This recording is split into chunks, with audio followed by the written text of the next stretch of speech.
એટલે શું કાકા આ છત્રી બત્રી શું લેવા લઈને બેઠા બધું આજે? ભાઈ અત્યારે ઠંડી પડે છે એટલે ઠંડી પડે એટલે આપણે તાપણી કરી અને તાપીએ છીએ.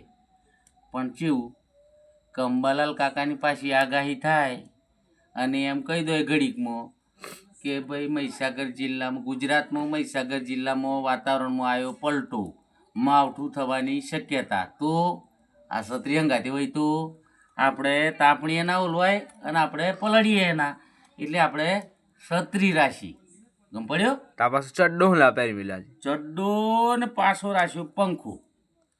એટલે થોડી વારમાં પાછા અંબાલાલ કાકા આગાહી કરી કે ભાઈ ગુજરાતની અંદર વાતાવરણમાં આવ્યો પલટો, સવારેથી પડશે ગરમી, ગરમી પડે તો સાલું પડી જવાનું પંખો લઈને.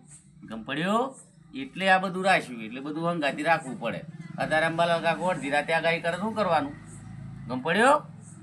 તાન તો રેનકોટ લઈને ફરવું પડતો હે નહીં? રેનકોટ રાખ્યો નાનો પાછળ મિલી રાખ્યું, રેનકોટ હંગાથી રાખ્યું, બધું હંગાથી જ રાખીએ અમે. છત્રી, રેનકોટ, પંખો, ચડ્ડો, કોટ ને પાછી ટોપી અને આ જો હતા આપણી હંગાથી રાખી.